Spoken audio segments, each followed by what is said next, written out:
ನಮ್ಮ YouTube channel ಪ್ರೇಕ್ಷಕರಿಗೆ ಆತ್ಮೀಯ ಸ್ವಾಗತ. ಸ್ನೇಹಿತರೆ, ಇವತ್ತಿನ ದಿನ ನಾನು NEP ಪರೀಕ್ಷೆಗಳಿಗೆ ಹಾಜರಾಗುವಂತಹ ವಿದ್ಯಾರ್ಥಿಗಳ ಹಾಜರಾತಿಯನ್ನು ಯಾವ ರೀತಿಯಲ್ಲಿ ಮುದ್ರಣ ಮಾಡಬಹುದು ಅನ್ನುವಂತಹ ಒಂದು ವಿಷಯವನ್ನು ಇಟ್ಕೊಂಡು ನಾನು ಈ ಒಂದು ವಿಡಿಯೋವನ್ನು ಮಾಡ್ತಾ ಇದ್ದೇನೆ.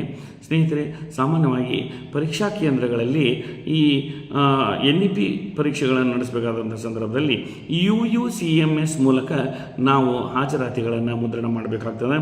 ಆಗ ಆ UUCMS ಮೂಲಕ ನಾವು ಮುದ್ರಣ ಮಾಡುವಂಥ ಸಂದರ್ಭದಲ್ಲಿ ಈ ಹಾಜರಾತಿ ಒಂದು ಪುಟದಷ್ಟು ಇದ್ದರೆ ಅದನ್ನು ನಾವು ಮುದ್ರಣ ಮಾಡಬೇಕಾದಂಥ ಸಂದರ್ಭದಲ್ಲಿ ಅಂದರೆ ಪ್ರಿಂಟ್ ಕೊಟ್ಟಂಥ ಸಂದರ್ಭದಲ್ಲಿ ಅದು 3 ಪುಟದಷ್ಟು ಅಲ್ಲಿ ಮುದ್ರಣ ಆಗ್ತದೆ.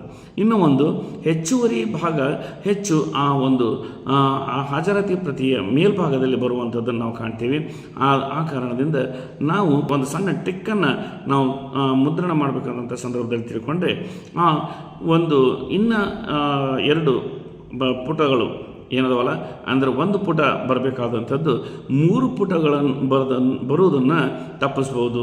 ಇಲ್ಲಿ ಕೇವಲ ಒಂದೇ ಪುಟ ಹಾಜರಾತಿಯನ್ನು ತೆಗೆದು ನಾವು ಇನ್ನೂ 2 ಪುಟಗಳಷ್ಟು ಉಳಿತಾಯವನ್ನು ಮಾಡ್ಬೋದು. ಅದಲ್ಲದೆ ಆ ಒಂದು ಹಾಜರಾತಿ ಪ್ರತಿ ಬಹಳ ನೀಟಾಗಿ ಅಲ್ಲಿ ಹೊಂದಾಣಿಕೆ ಆಗಿ ಬರುವಂಥದ್ದನ್ನು ಸಹಿತ ನಾವಿಲ್ಲಿ ಕಾಣ್ಬೋದು. ಯಾಕೆಂದರೆ ಇಲ್ಲಿ ಹೆಚ್ಚುವರಿ ಭಾಗ ಮೇಲ್ಭಾಗದಲ್ಲಿ ಬಂದಂಥ ಸಂದರ್ಭದಲ್ಲಿ ನೋಡೋದಕ್ಕೆ ಏನಾಗ್ತದಪ್ಪ ಅಂದರೆ ಈ ಹಾಜರಾತಿ ವಿದ್ಯಾರ್ಥಿಗಳ ಹೆಸರಿಗಿಂತ ಒಂದು ಪುಟದಷ್ಟು ಇಲ್ಲಿ ಬೇರೆ ವಿಷಯಗಳೇ ಅಲ್ಲಿ ತುಂಬಿಕೊಂಡಿರೋದ್ರಿಂದ ಆ ಹಾಜರಾತಿ ಪ್ರತಿ ಅಷ್ಟು ನೀಟಾಗಿ ಕಾಣಲ್ಲ. ಇಲ್ಲಿ ನಾವು ಒಂದು ವೇಳೆ ಆ ಮುದ್ರಣ ಮಾಡಬೇಕಾದಂಥ ಸಂದರ್ಭದಲ್ಲಿ ಪ್ರಿಂಟ್ ಆಪ್ಷನ್ ಏನು ಕೊಡ್ತೇವೋ ಅಲ್ಲಿ ಒಂದು ಸಣ್ಣ ಒಂದು ಟ್ರಿಕ್ಕನ್ನು ಬಳಸಿದರೆ ನಾವು ಒಂದೇ ಪುಟದಲ್ಲಿ 30 ವಿದ್ಯಾರ್ಥಿಗಳ ಒಂದು ಹಾಜರಾತಿಯನ್ನು ಬಹಳ ಸರಳವಾಗಿ ತೆಗಿಬಹುದು. ಆ ಒಂದು ಟ್ರಿಕ್ ಯಾವುದು ಏನು ಎನ್ನುವುದನ್ನು ಈ ಒಂದು ವಿಡಿಯೋದಲ್ಲಿ ನಾನು ಹೇಳ್ಕೊಡ್ತಾ ಇದ್ದೇನೆ. ಸ್ನೇಹಿತರೆ, ಈ ಒಂದು ವಿಡಿಯೋವನ್ನು ಹೆಚ್ಚು ಜನರಿಗೆ ತಲುಪಿಸುವಾಗೆ ಶೇರ್ ಮಾಡಿ, ಈ ಒಂದು ವಿಡಿಯೋವನ್ನು ಲೈಕ್ ಮಾಡಿ, ಹಾಗೂ ಇಲ್ಲಿವರೆಗೂ ನಮ್ಮ ಚಾನಲನ್ನು ಸಬ್ಸ್ಕ್ರೈಬ್ ಮಾಡ್ಕೊಳ್ಳದೆ ನೋಡ್ತಾ ಇದ್ದರೆ ದಯವಿಟ್ಟು ಈ ಒಂದು ಚಾನಲ್ನ ಸಬ್ಸ್ಕ್ರೈಬ್ ಮಾಡ್ಕೊಳ್ಳಿ.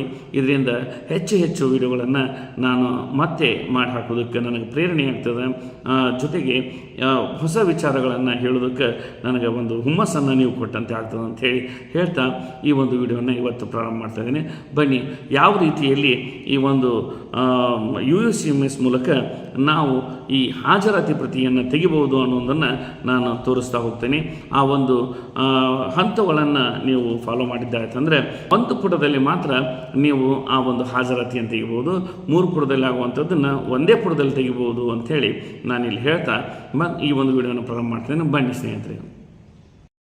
ಸ್ನೇಹಿತರೆ, ನಾವು ಪ್ರಿಂಟಿಂಗ್ ಸಮಯದಲ್ಲಿ ಸೆಟ್ಟಿಂಗನ್ನು ಮಾಡದೆ ನಾವು ಮುದ್ರಣ ಮಾಡಿದಂಥ ಸಂದರ್ಭದಲ್ಲಿ ಈ ರೀತಿಯಾದಂಥ ಒಂದು ಪ್ರಿಂಟ್ ನಮ್ಗೆ ಬರ್ತದೆ. ನೋಡಿರಿ, ಈ ಒಂದು ಅಟೆಂಡ್ ಶೀಟ್ನಲ್ಲಿ ಮೇಲ್ಭಾಗದಲ್ಲಿ ಎಷ್ಟೆಲ್ಲ ಖಾಲಿ ಜಾಗ ಇರುವಂಥದ್ದನ್ನು ನಾವು ಕಾಣ್ತೀವಿ. ಇಲ್ಲಿ ಪಕ್ಕದಲ್ಲಿಯೂ ಸಹಿತ ಅಕ್ಷರಗಳೆಲ್ಲ ಭಾಳ ಸಣ್ಣ ಆಗ್ತವೆ. ಹಾಗಾಗಿ ಇದನ್ನು ಬರೆಯೋದಕ್ಕೂ ಸಹಿತ ಭಾಳ ತೊಂದರೆ ಆಗ್ತದೆ. ಒಂದು ವೇಳೆ ನಾವು ಸೆಟ್ಟಿಂಗ್ ಮಾಡಿ ಪ್ರಿಂಟ್ ತೆಗೆದ್ರೆ ಈ ರೀತಿಯಾದಂಥ ಒಂದು ಹಾಜರಾತಿ ಒಂದು ಪ್ರತಿ ನಮ್ಮ ಕೈಗೆ ಪ್ರಿಂಟಾಗಿ ಬರ್ತದೆ. ಆ ಪ್ರತಿಯಲ್ಲಿ ನೀವು ಕಾಣ್ಬೋದು ಮೇಲ್ಭಾಗದಲ್ಲಿ ಎಲ್ಲ ಒಂದು ವಿವರಗಳು ಸಹಿತ ಬಹಳ ನೀಟಾಗಿ ಹೊಂದಾಣಿಕೆಯಾಗಿ ಬಂದಿರುವಂಥದ್ದನ್ನು ನಾವು ಕಾಣ್ತೀವಿ. ಇದರಲ್ಲಿ ಮೊದಲಿಗೆ ಸೀರಿಯಲ್ ನಂಬರು, ನಂತರ UUCMS ನಂಬರು, ಆನಂತರ ವಿದ್ಯಾರ್ಥಿಗಳ ಹೆಸರು, ಅದರ ಪಕ್ಕದಲ್ಲಿ ಈ ಆನ್ಸರ್ ಶೀಟ್ ನಂಬರ್ ಬರೆಯುವಂಥದ್ದು, ನಂತರ ವಿದ್ಯಾರ್ಥಿಗಳ ಸಹಿ, ಹೀಗೆ ಬಹಳ ನೀಟಾಗಿ ಮೂಡಿ ಬಂದಿರುವಂಥದ್ದನ್ನು ನಾವು ಕಾಣ್ತೀವಿ. ಹಾಗಾಗಿ ಈ ಒಂದು ಮುದ್ರಣವನ್ನು ಯಾವ ರೀತಿಯಾಗಿ ಮಾಡಬಹುದು ಅನ್ನುವಂಥದ್ದನ್ನು UUCMS ವೆಬ್ಸೈಟ್ ಮೂಲಕನೇ ನಾವು ಪ್ರಯೋಗ ಮಾಡಿ ನೋಡೋಣ. ಇಲ್ಲಿ ಬನ್ನಿ ಸ್ನೇಹಿತರೆ, ಮೊದಲು ನಾವು ಗೂಗಲ್ ಸರ್ಚ್ನ ಓಪನ್ ಮಾಡ್ಕೋಬೇಕು. ಅದರಲ್ಲಿ UUCMS ಅಂಥೇಳಿ ಪೋರ್ಟಲ್ ಹೆಸರನ್ನು ಹಾಕಬೇಕು. ಆಗ ಆ ಪೋರ್ಟಲ್ ಬಂದಂಥ ಸಂದರ್ಭದಲ್ಲಿ ಕಾಲೇಜ್ ಹಾಗೂ PG ಸೆಂಟರ್ ಅನ್ನೋದನ್ನು ಸೆಲೆಕ್ಷನ್ ಮಾಡ್ಕೋಬೇಕು. ನಂತರ ಈ ಪ್ರಿನ್ಸಿಪಾಲ್ ಯೂಸರ್ ನೇಮ್ ಮತ್ತು ಪ್ರಿನ್ಸಿಪಾಲ್ ಪಾಸ್ವರ್ಡನ್ನು ನಾವು ಇಲ್ಲಿ ಹಾಕಬೇಕು. ಇದಾದ ನಂತರ ಅಲ್ಲಿ ಕೆಳಗಡೆ ಕೊಟ್ಟಿರುವಂತಹ ಕ್ಯಾಪ್ಷನ್ ನಂಬರನ್ನು ನಾವು ಎಂಟರ್ ಮಾಡಬೇಕು.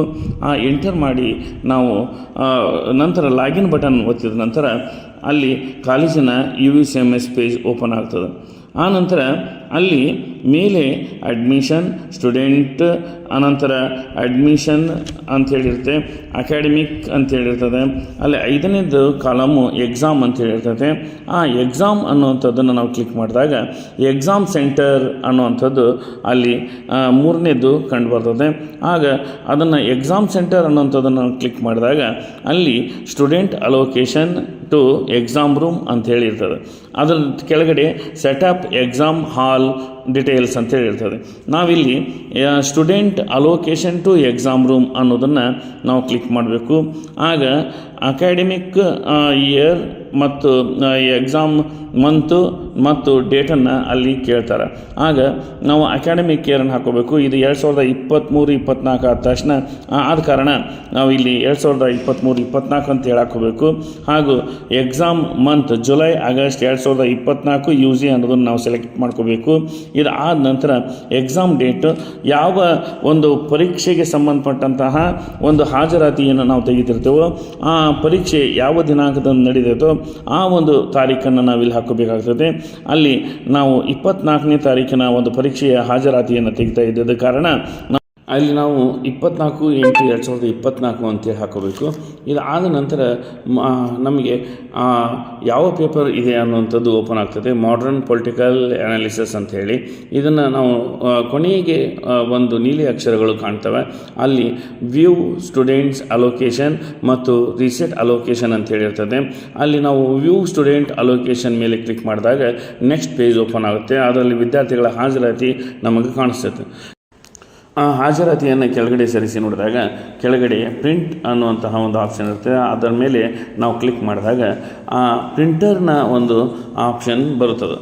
ಇಲ್ಲಿ ನಾವು ಆ ಪ್ರಿಂಟರ್ನ ಆಪ್ಷನ್ನಲ್ಲಿ ಕೆಲವು ಸೆಟ್ಟಿಂಗ್ಗಳನ್ನು ಮಾಡ್ಕೋಬೇಕಾಗ್ತದೆ. ಈ ಒಂದು ಒಂದೇ ಪುಟದಲ್ಲಿ ನಾವು ಅಟೆಂಡೆನ್ಸನ್ನು ಪ್ರಿಂಟ್ ಮಾಡಬೇಕಾದ್ರೆ ಅದು ಯಾವ ರೀತಿ ಅನ್ನೋದನ್ನು ಇಲ್ಲಿ ನಾನು ಹೇಳ್ತಾ ಇದ್ದೇನೆ. ಇಲ್ಲಿ ಮೇಲೆ ಪ್ರಿಂಟ್ ಅನ್ನುವಂಥದ್ದು ಕಂಡು ಬರ್ತದೆ. ಅಲ್ಲಿ 1 ಶೀಟ್ ಆಫ್ ಪೇಪರ್ ಅನ್ನೋದನ್ನು ನಾವು ಸೆಲೆಕ್ಟ್ ಮಾಡ್ಕೋಬೇಕು. ನಂತರ ಡಿಸ್ಟಿಂಕ್ಷನ್ ಅಂತ ಹೇಳಿರ್ತದೆ, ಅಲ್ಲಿ ಪ್ರಿಂಟರ್ ಹೆಸರನ್ನು ನಾವು ಸೆಲೆಕ್ಟ್ ಮಾಡ್ಕೋಬೇಕು. ಪೇಜ್ ಅಂತ ಹೇಳಿರ್ತಾವೆ, ಅಲ್ಲಿ ಆಲ್ ಅನ್ನೋದನ್ನು ನಾವು ಸೆಲೆಕ್ಟ್ ಮಾಡ್ಕೋಬೇಕು. ನಂತರ ಕಾಪೀಸ್ ಅಂತ ಇದ್ದಲ್ಲಿ 1 ಅಂತಂದು ಸೆಲೆಕ್ಟ್ ಮಾಡಿಕೊಂಡು ಕೆಳಗಡೆ ನಾವು ನೋಡಿದಾಗ ಅಲ್ಲಿ ಮೋರ್ ಸೆಟ್ಟಿಂಗ್ಸ್ ಅಂತ ಹೇಳಿರ್ತದೆ. ಆ ಮೋರ್ ಸೆಟ್ಟಿಂಗ್ಸನ್ನು ನಾವು ಕ್ಲಿಕ್ ಮಾಡಿದಾಗ ಹಲವಾರು ಸೆಟ್ಟಿಂಗ್ಗಳು ನಮಗೆ ಕಂಡು ಬರ್ತಾವೆ. ಅದರಲ್ಲಿ ಒಂದನೇದ್ದು ಪೇಪರ್ ಸೈಜ್ ಅಂತ ಹೇಳ್ತದೆ. ಅಲ್ಲಿ ಲೆಟರ್ ಅಥವಾ A4 ಸೈಜನ್ನು ನಾವು ಸೆಲೆಕ್ಟ್ ಮಾಡ್ಕೋಬೇಕು. ಅದು ಆದ ನಂತರ ಪೇಜಸ್ ಪರ್ ಶೀಟ್ ಅಂತ ಹೇಳಿರ್ತದೆ. ಅಲ್ಲಿ ನಾವು 1 ಅನ್ನೋದನ್ನು ನಾವು ಸೆಲೆಕ್ಟ್ ಮಾಡ್ಕೋಬೇಕು. ಅದು ಆದ ನಂತರ ಮಾರ್ಜಿನ್ಸ್ ಅಂತ ಹೇಳಿರ್ತೈತಿ. ಅಲ್ಲಿ ಹಲವಾರು ಸೆಟ್ಟಿಂಗ್ಗಳು ನಮಗೆ ಕಂಡು ಬರ್ತಾವೆ. 1ನೇದು ಡೆಫಾಲ್ಟ್, 2ನೇದು ನಾನ್, 3ನೇದು ಮಿನಿಮಮ್, 4ನೇದು ಕಸ್ಟಮ್ ಅಂತ ಹೇಳಿ. ಇದರಲ್ಲಿ ನಾವು ಮುಖ್ಯವಾಗಿ ನಾನ್ ಅನ್ನೋದನ್ನು ಸೆಲೆಕ್ಟ್ ಮಾಡ್ಕೊಂಡಾಗ ಮಾತ್ರ ಈ ಒಂದೇ ಪುಟದಲ್ಲಿ ನಾವು ಈ ಅಟೆಂಡ್ ಸೀಟನ್ನು ತೆಗೆಯೋದಕ್ಕೆ ಸಾಧ್ಯ ಆಗ್ತೈತಿ. ಅದು ಯಾವುದು NO ನಾನ್ ಅನ್ನುವಂಥದ್ದನ್ನು ನಾವು ಇಲ್ಲಿ ಸೆಲೆಕ್ಟ್ ಮಾಡ್ಕೋಬೇಕು. ಇದೇ ಬಹಳ ಅತಿ ಮಹತ್ವವಾದಂತಹ ಒಂದು ಸೆಟ್ಟಿಂಗ್ ಅಂಥೇಳಿ ಇಲ್ಲಿ ನಾವು ಹೇಳ್ಬೋದು. ಇದು ಆದ ನಂತರ ಸ್ಕೇಲ್ ಅಂತೇಳಿ ಬರ್ತದೆ. ಅಲ್ಲಿ ಕಸ್ಟಮ್ಸ್ ಅಂತ ಅನ್ನೋದನ್ನು ನಾವು ಸೆಲೆಕ್ಟ್ ಮಾಡ್ಕೋಬೇಕು. ಆಗ ಕಸ್ಟಮ್ ಅಂತ ಸೆಲೆಕ್ಷನ್ ಮಾಡಿಕೊಂಡ್ರೆ ಕೆಳಗಡೆ ಪರ್ಸೆಂಟೇಜ್ ಕೇಳ್ತದೆ. ಅಲ್ಲಿ 100% ನಾವು ಸೆಲೆಕ್ಟ್ ಮಾಡ್ಕೋಬೇಕಾಗ್ತದೆ. ಇದು ಆದ ನಂತರ ಕೊನೆಯದಾಗಿ ನಾವು ಪ್ರಿಂಟ್ ಆಪ್ಷನನ್ನು ಒತ್ತಿದಾಗ ನಮಗೆ ಸುಂದರವಾದಂತಹ ಹಾಗೂ ಒಂದೇ ಪುಟದಲ್ಲಿ ಈ ಒಂದು ಅಟೆಂಡೆನ್ಸ್ ಶೀಟ್ ಮುದ್ರಣ ಆಗಿ ಬರ್ತದೆ. ಈ ಒಂದು ಪ್ರಿಂಟನ್ನು ನಾವು ತೆಗಿಬೋದು ಅಂಥೇಳಿ ಇಲ್ಲಿ ಹೇಳ್ತಾ ಈ ಒಂದು ವಿಡಿಯೋವನ್ನು ನಾನು ಇಲ್ಲಿಗೆ ಮುಗಿಸ್ತಾ ಇದ್ದೇನೆ.